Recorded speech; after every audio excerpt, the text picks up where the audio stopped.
Selamat malam para netizen dimanapun kita berada. Salam inspirasi bagi kita semua. Agak menarik juga ya ternyata setelah Surya Paloh mengunjungi Partai Golkar ya, hari ini PKS bakal mengunjungi markas Golkar sore ini mau ajak gabung koalisi perubahan dukung Anies di Pilpres 2008. Benarkah seperti itu? Ya bisa jadi begitu kan. Karena muncul spekulasi Pak Airlangga ya Partai Golkar akan digadang-gadang menjadi akan bergabung atau berkoalisi dengan koalisi perubahan. Itu menunjukkan bahwa KIB akan bubar begitu kan. Kalau melihat hal-hal seperti ini, tetapi inilah politik realitas kita begitu kan. Boleh mengunjungi siapapun partai PDIP, partai yang lain, partai P3 dan sebagainya begitu kan. Tetapi yang diperhitungkan akankah dari P3 ya, P3 terus kemudian dari PAN ketika Partai Golkar masuk ke koalisi perubahan, akankah kedua-duanya pasti ikut? Akan ikut ya, menurut saya pribadi pasti ikut begitu kan, kecuali memang ada kalkulasi politik untuk menjadi wakil dari PDIP. Padahal ya pada hakikatnya dari partai P3 dan partai PAN siapa yang menjadi menjadi yang berkualitas, yang punya elektabilitas tinggi ya tidak ada begitu kan, kecuali dia bergabung kepada Pak Prabowo. Tetapi kenyataannya banyak yang mendukung Anies Baswedan begitu, dan ini menjadi kekuatan besar kalau Pak Airlangga bergabung dengan koalisi perubahan. Akankah dia akan menjadi wakilnya Anies Baswedan? Wallahu alam. Tetapi mari kita baca terlebih dahulu komentar-komentar netizen seperti ini. Ini komentar-komentar netizen. PKS bakal kunjungi markas Golkar sore ini mau ajak gabung koalisi perubahan dukung Anies di Pilpres 2024. Jangan sampai Indonesia punya presiden keturunan Yaman. Wow, sudah ada cebong nembrung di sini begitu kan. Kenapa kok memberikan statement seperti itu? Bukankah kita ya negara demokrasi memberikan kebebasan kepada siapapun? Saya malah bertanya begitu. Anda siapa kok bisa melarang orang seperti itu begitu kan? Ini sistem demokrasi bukan sistem monarki dan sebagainya begitu kan. Ya Allah, semoga para elit politik sadar kalau rakyat ingin perubahan demi NKRI harus pada perubahan, cari pemimpin yang amanah. Betul. Jadi menteri aja gagal ini, rugi ini parpol Golkar, olala. Ini banyak sekali yang mengkritik begitu kan. Seolah-olah tidak setuju ketika Partai Golkar bergabung dengan koalisi perubahan. Karena apa? Karena mungkin ya para cebong dan buzzer sudah kepanasan melihat kekuatan Anies Baswedan hari ini begitu kan. Melihat Anies Baswedan disambut di mana-mana walaupun ada segelintir orang yang menolak terhadap Anies Baswedan, tetapi kan itu hanya segelintir orang begitu kan. Jangan-jangan itu ya yang mendemo, yang menolak, jangan-jangan dia dibayar. Dia tidak mungkin lah orang-orang melakukan seperti itu tanpa dibayar. Tetapi perlu diingat bahwa rekam jejak itu sampai kapanpun pasti ada. Kira-kira seperti itu begitu kan. Maka di sini disebutkan ini, hati-hati, kuatkan iman, Golkar banyak duit dan kekuasaan loh, malah PKS nantinya yang ikut KIB. Ya, saya rasa tidak mungkin karena dia sudah mendukung Anies Baswedan begitu kan. Tiga partai semua galau karena jagoannya nggak dapat sambutan partai dan rakyat Indonesia. Alih-alih koalisi malah cari jalan sendiri. Inilah muncul spekulasi dirimu sendiri begitu kan. Ya bagi kami ya terserah berspekulasi apapun, tetapi nampaknya ya berkoalisi, berkonsolidasi dengan siapapun ya tidak menjadi masalah. Ini bagian dari strategi politik kita begitu kan. Bahkan ini semoga Golkar gabung juga dengan dukungan Anies Baswedan RI. Amin. Bahkan justru yang pada pakai ya ngelapeh Anies bro, siap-siap tensi naik aja kadrun.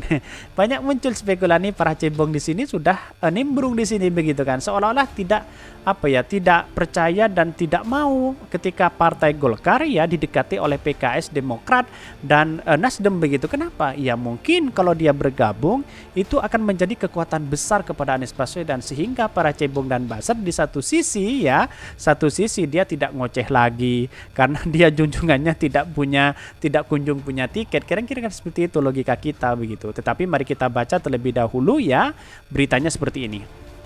Ini beritanya, PKS bakal kunjungi markas Golkar sore ini mau ajak gabung koalisi perubahan dukung Anies di Pilpres 2024. Bisa jadi seperti itu begitu.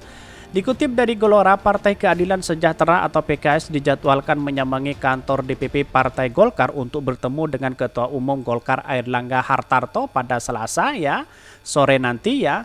PKS mengaku bakal mengajak Golkar bergabung ke koalisi perubahan mendukung Anies Baswedan di Pilpres 2024. Juru bicara PKS Pinpin Sopian yang membenarkan jika jajaran PKS bakal menyambangi Golkar sore ini. Setelah Pak Surya Paloh kemudian PKS ya menyambangi Partai Golkar, akankah ya Pak Airlangga menjadi wakilnya Anies Baswedan? Bisa jadi seperti itu, karena di satu sisi ya Golkar ya Pak Airlangga itu punya uang banyak dan pengusaha begitu kan. Di satu sisi dicari orang-orang yang punya uang untuk bisa kekuatan money politik itu bisa jadi seperti itu begitu. Tetapi menurut saya pribadi uang-uang seperti itu sangat banyak sekali begitu kan. Dalam artian ya harus cari pengusaha begitu. Ya, tetapi kalau dilihat dengan AHY terus kemudian Bu Hovifah secara hitung-hitungan itu paling terkuat untuk menjadi wakilnya Anies Baswedan begitu kan. Tapi di satu sisi dia harus mencari orang yang kaya untuk menjadi wakil presiden begitu kan. Ya kalau dia bergabung ya maka KIB akan bergabung di situ semua begitu kan. Dan bahkan ini juru bicara PKS Pinpin Sopian membenarkan jika jajaran PKS bakal menyambangi Golkar. Bahkan benar, hari ini kami kunjungan ke DPP Golkar, kata Pinpin saat dikonfirmasi suara.com. Bahkan menurutnya agenda dalam pertemuan nanti hanya bagian daripada silaturahmi. Terlebih menurutnya PKS bakal mengajak Golkar pindah haluan dari KIB untuk mendukung Anies Baswedan di 2024. Agendanya silaturahmi dan mengajak Golkar bergabung koalisi perubahan mengusung Pak Anies Baswedan sebagai calon presiden di Pilpres 2024. Lanjutnya ya Pinpin menyampaikan jika rombongan PKS nanti akan dipimpin oleh Sekjen PKS Abu Bakar Al-Habsyi. Kunjungan dijadwalkan pada pukul 16 ya, jam 4 nanti ya.